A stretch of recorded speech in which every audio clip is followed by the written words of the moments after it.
Why didn't Rhaenys roast the greens? Will Laenor ever row back home? House of the Dragon Season 1 left fans wanting more, with several burning questions still lingering after the finale. Though he's conflict avoidant, frequently ill, and largely ineffectual as a leader, much of the story in House of the Dragon Season 1 still revolves around Viserys Targaryen. He is, to be fair, quite an interesting character, a man wholly unqualified to keep war at bay, but who remains the only one in a real position to maintain peace. Is he a hero? Certainly not. He let his delusions of foresight and his desire for greatness push his wife to her deathbed. Is he a villain? Not necessarily. He does keep the peace after all, and he stays loyal to Rhaenyra until the very end. Viserys is undoubtedly a sympathetic figure, but that doesn't make him a great king. Repeatedly throughout House of the Dragon Season 1, we get scenes debating this question. What does it mean to be a good king? What does it mean to leave a lasting legacy? What will they say of me when the histories are written? A lover of history, Viserys knows that his reign will never become a great song. In the end, he only wishes for the feuds within his own house to be settled before his death. Of course, that doesn't happen. Is Viserys the king who held the peace, or the king whose inaction led to widespread bloodshed? Ultimately, that's up to the viewer to decide. Princess Rhaenys Targaryen plays a unique role in the story of House of the Dragon. As the so-called queen who never was, she represents an alternate path that Westeros could have gone down. Had she been given the Iron Throne instead of Viserys, things might have gone quite differently for everyone involved. She clearly would have been a stronger and more decisive ruler, and she would have set the precedent that women can reign as well as men. Such a precedent surely would have prevented the kind of schism that takes place in the show, right? Well, that's hard to say. The truth is, even if Rhaenys had been selected as queen, she probably would have faced the same kinds of challenges that Rhaenyra faced throughout Season 1. Men would sooner put the realm to the torch than see a woman ascend the Iron Throne. Had she been named Jaehaerys' heir, Westeros might have fallen into chaos even sooner. In the end, though, the Great Council may have only prolonged the inevitable. Whether or not Rhaenys could have saved the realm from war as queen, she has a pretty clear chance to stop further bloodshed when she escapes on Meleys from the Dragon Pit. In other words, there is a beast beneath the boards. After bursting through the floor in her roaring mount, Rhaenys finds herself staring down Rhaenyra's entire rival faction, Otto Hightower, Sir Criston Cole, Alicent, and all three of her children. With a single Dracarys, Rhaenys could have burned the lot of them and saved the realm from the conflict that now seems inevitable, but she refuses and simply flies away. Why does Rhaenys show mercy at this moment when she already plans to ally herself with Rhaenyra? There are a few possible explanations. While she disagrees with Alicent's conviction that women must remain in the background, Rhaenys clearly has sympathy for the Green Queen. Also, Rhaenys might not have fully chosen a side yet. Seeing Rhaenyra with her crown and loyal followers is a powerful moment for the princess, and it might have taken that extra push to convince her to take up arms. Killing a whole royal family without a plan isn't necessarily a great call. One thing that's for sure is that Rhaenys didn't spare the Greens simply because she abhors violence. After all, she must have killed countless innocents while escaping the Dragon Pit. Vhagar is the largest living dragon in the world, and in the House of the Dragon Season 1 finale, she shows just how terrifying and dangerous she can be. With a single bite, she rips Arax and the young prince Lucerys to pieces, establishing herself as being in an entirely different league from many of the show's other dragons. Sure, Caraxes, Syrax, and Meleys are all fearsome dragons, but it might take all three of them flying in tandem to even have a shot at taking Vhagar down. We're talking about a dragon who survived Aegon's conquest and is still just as deadly over a century later.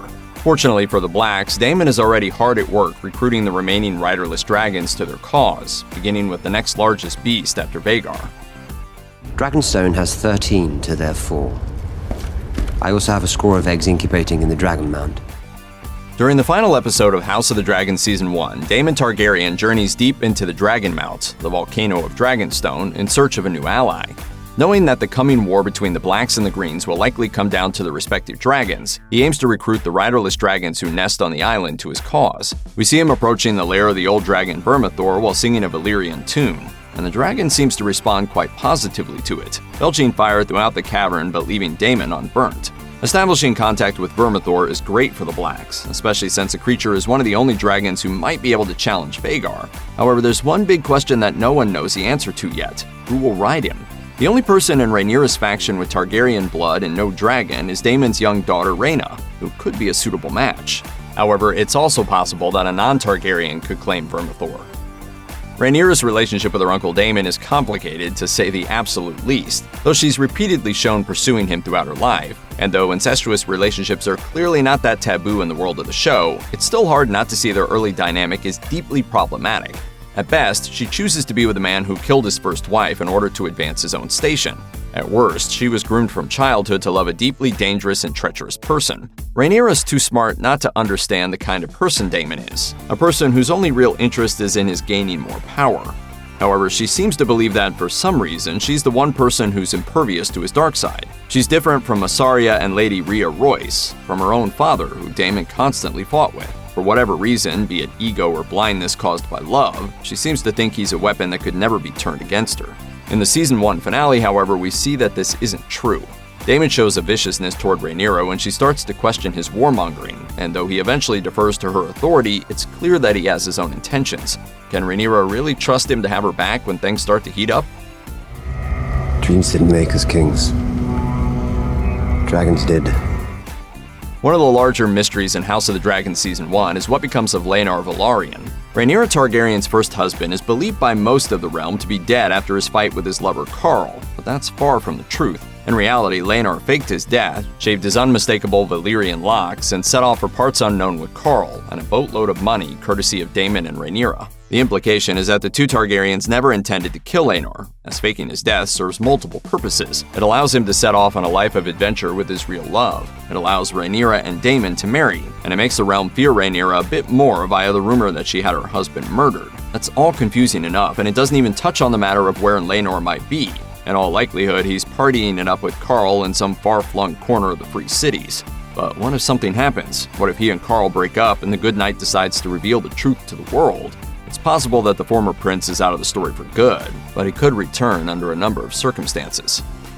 An elusive yet powerful House of the Dragon character is Mysaria, the King's Landing madam who sets up a spy network within the Red Keep itself. Though she lingers in the background for much of Season 1, Mysaria is always present, and she steps back into the spotlight late in the season to reveal the location of Prince Aegon upon King Viserys' death. As Lord Larys Strong has a spy network of his own, he sees Mysaria as a dangerous rival and moves to eliminate her at the end of Season 1. We see an agent of Larys walking away from Mysaria's burning brothel, presumably signaling her death. But is she actually out of the picture?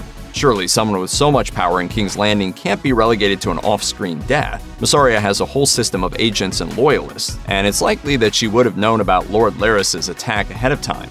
If Mysaria is alive, she may not show her face anytime soon. She's too smart for that.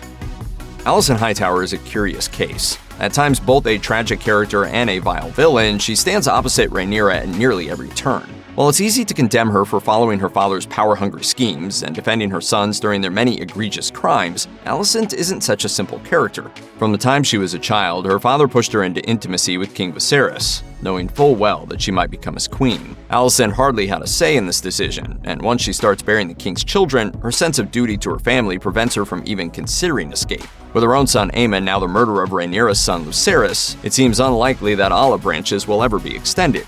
And yet, it's still easy to see the regret in Alicent's eyes. Her closest allies are Larys Strong, who she seems to pay by gratifying his foot fetish, and Sir Criston Cole, who's proven to be a violent, jealous, and unpredictable man. Perhaps Rhaenys is right. You desire not to be free, but to make a window in the wall of your prison. Perhaps the Dowager Queen really is too far gone to ever find a life of real happiness. But maybe, just maybe, Alicent Hightower still has some surprises up her sleeve. Like her father before her, Rhaenyra is obsessed with a prophetic song of ice and fire, Aegon the Conqueror's dream foreseeing the invasion of Westeros by the White Walkers. From my blood come the prince that was promised, and his will be the song of ice and fire. The prophecy plays a huge part in House of the Dragon, and it gives Rhaenyra a big-picture reason to believe she must be the one to sit on the Iron Throne. However, foresight is rarely a simple thing in fantasy, and it remains to be seen exactly how the Song of Ice and Fire will play into the coming conflict. House of the Dragon would seem to be set in the same canon as its predecessor, as it even shares the same theme song. But in Game of Thrones, the Targaryen prophecy doesn't really play out the way you'd think. Arya Stark is the one who kills the Night King. Jon Snow proves largely ineffectual, even after being brought back from the dead, and Daenerys goes crazy and burns down King's Landing. A prophecy that plays out so chaotically hardly seems like a good reason to put countless innocent lives at risk, but it may be the final push Rhaenyra needs to declare war after her son's death. Of course, Daemon doesn't even believe in the prophecy, and it's possible that it may be lost to history amidst all the fighting to come.